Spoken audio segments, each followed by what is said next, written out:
لوگ کہتے ہیں کہ اللہ کے ولی کے پاس سب سے بڑی طاقت کیا ہوتی ہے؟ کچھ لوگ کہتے ہیں جو کہتا ہے وہ ہو جاتا ہے، یہ بڑی طاقت ہے۔ کچھ لوگ کہتے ہیں کہ اللہ تبارک و تعالیٰ کا ولی دنیا سے کٹا ہوتا ہے، یہ اس کی بڑی طاقت ہے۔ میں آپ کو درجنوں صوفیاء کی اور سینکڑوں اولیاء اللہ کے اقوال کا اگر ایک جملے میں نچوڑ عرض کروں تو اللہ کا ولی وہ ہوتا ہے جو وسوسوں سے دور ہو کے یقین کامل کی دولت پا چکا ہوتا ہے، وسوسوں سے بچ جاتا ہے، اس کا یقین تیقن مضبوط ہوتا ہے۔ یار لوگوں کا کام نہیں وسوسہ اندوزی کرنی، لوگ وسوسہ اندوزی کرتے ہیں وہ کریں گے، لوگ شک پیدا کرتے ہیں وہ کریں گے۔ تو اتنے کانوں کا کچا ہے کہ تو سب کی بات سنتا ہے، ہر ایک کی بات تیرے اندر آ کر کے جنم لیتی ہے اور ہر ایک کی بات تیری روح میں گزر جاتی ہے۔ یہ کیسے ہو گیا؟ اتنا کمزور ہے تو کانوں کا؟ جو آدمی آئے گا تو اس کی بات سن لے گا تو یقین کر لے گا۔ لوگ کہتے ہیں جی مجھے فلاں نے کہا تھا، اور یہ سارا معاملہ ہم نے ایمان، تیقن، یقین، صحبت کے بارے میں گڑبڑ کر لیا، ورنہ اپنی دنیا کے معاملے میں تو ہم آج بھی بڑے حساس ہیں۔ دنیا کے معاملے میں ہمیں وسوسے کوئی نہیں آتے۔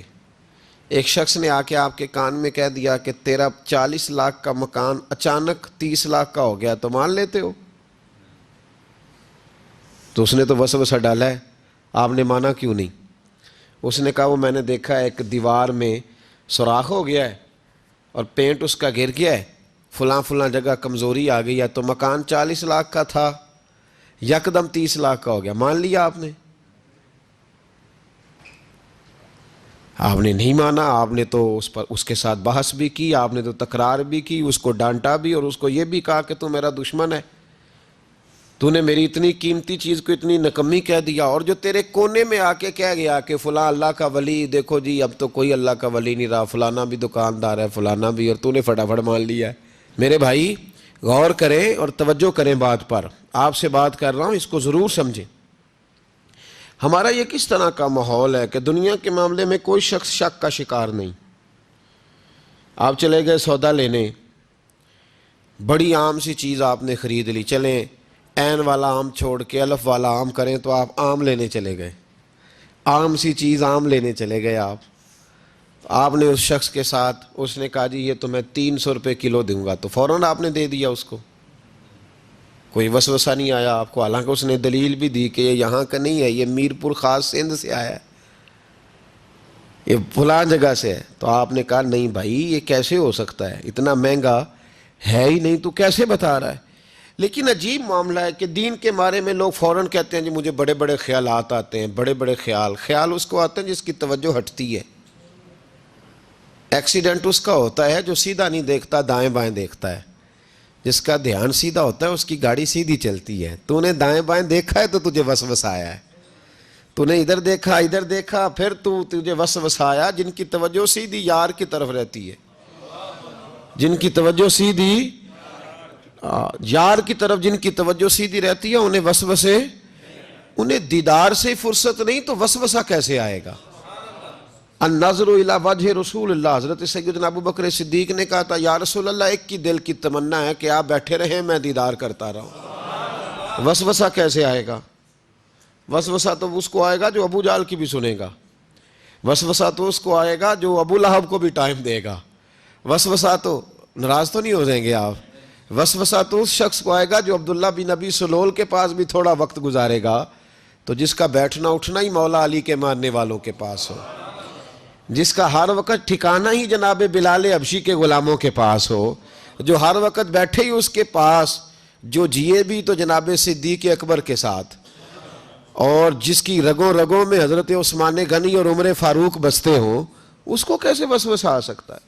ہمارا جرانہ ہی بڑا پکا مضبوط ہے، تعلق ہی بڑا، ہمیں کیسے وسوسہ آئے گا؟ وسوسہ کسی اور کو آیا کرتا ہے، اہل اللہ کے پاس وسوسے کیسے آ گیا بھائی؟ وسوسہ آتا ہی نہیں، ہو ہی نہیں سکتا، ممکن ہی نہیں، اور اگر آتا بھی ہے نا، آتا بھی ہے وسوسہ انہیں، وسوسہ تو ایک طرف رہ گیا، اگر وہاں شیطان بھی آئے تو ٹک نہیں سکتا، تو بھاگ جاتا ہے، وہ تو بھاگ جاتا ہے، شیطان بھاگ جاتا ہے۔ حضرت سیدنا غوث اعظم رضی اللہ تعالیٰ عنہ کے پاس آیا تھا، شیطان حضور غوث پاک کے پاس آیا تھا، آتا ہے پر اللہ والوں کے پاس ٹکتا نہیں، آ جاتا ہے ٹکتا نہیں۔ حضور غوث اعظم رضی اللہ تعالیٰ عنہ نے 40 سال اللہ کی عبادت کی، 40 سال۔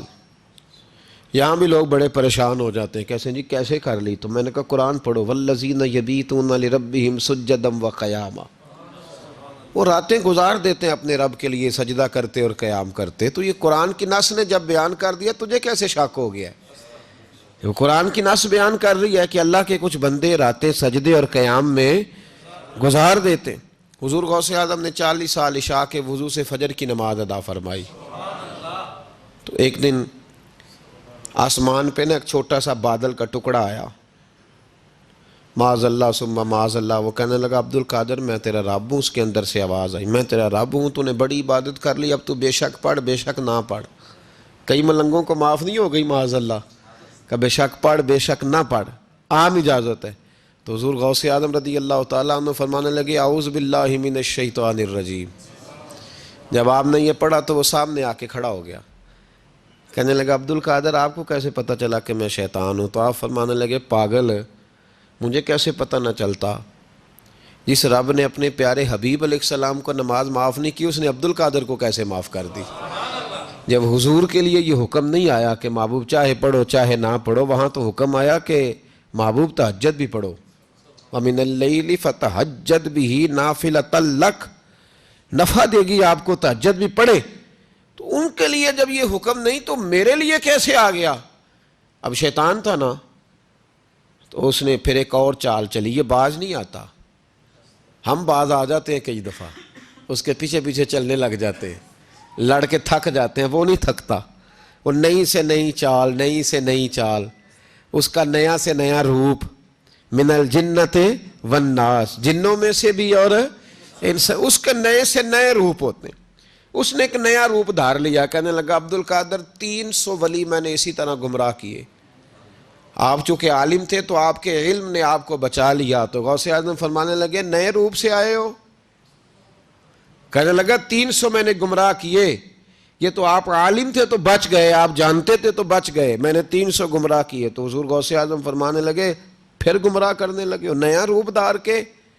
مجھے میرے علم نے نہیں بچایا، مجھے اللہ کے فضل نے بچایا ہے۔ کئی عالم بھی تو گمراہ ہو جاتے ہیں نا، مجھے میرے علم نے نہیں بچایا، مجھے میرے اللہ کے فضل نے بچایا ہے۔ میرے بھائی، میرے عزیز طریقت کے مسافروں، یاد رکھو، سمجھ لو اس بات کو کہ وسوسہ آتا ہے۔ وسوسہ، دو قسم کے مہمان آتے ہیں، دو قسم کے مہمان۔ ایک مہمان وہ آتا ہے جو آتا ہے تو بندہ توجہ نہیں کرتا، وہ خود کہتا ہے اس نے نہیں میری طرف توجہ کی، وہ مہمان چلا جاتا ہے، پتہ نا آپ کو۔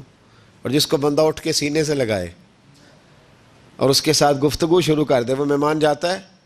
وہ تو بیٹھا رہتا ہے، وہ تو نہیں جاتا۔ تو وسوسہ آتا ہے، جو تو توجہ نہ کرے اس کا چلا جاتا ہے، اور جو سینے سے لگا لے، سوچنے لگ جائے، غور کرنے لگ جائے، اس کا وسوسہ بیٹھ جاتا ہے، اسی کے پاس رہتا ہے، دوستانہ کر لیتا ہے، کئی دفعہ تو بالکل مکان ہی ساتھ بنا لیتا ہے، ہر وقت کوئی نہ کوئی بات کان میں، ہر وقت کوئی نہ کوئی بات کان میں۔ کیوں وسوسہ آتا ہے؟ تجھے کیسے آ گیا؟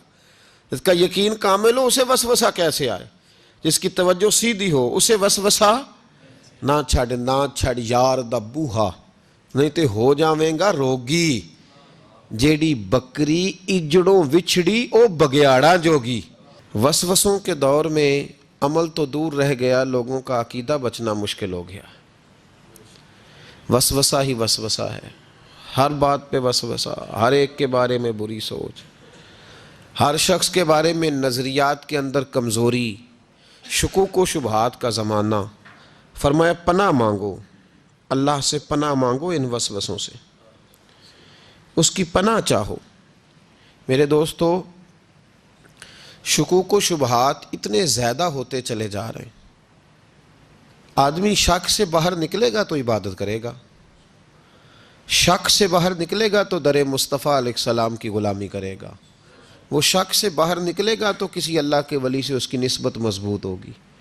اور اگر شک ہی شک ہو، شک ہی شک ہو، سینہ شک سے بھرا ہوا ہو، وسوسہ ہی وسوسہ، لوگوں کے دلوں کے اندر اس قدر برے خیالات جنم لینے لگے ہیں کہ اب لوگوں کا سارا ماحول روحانی، علمی، فکری وہ تباہ ہوتا نظر آ رہا ہے۔ اہل اللہ کو شک نہیں گزرتا تھا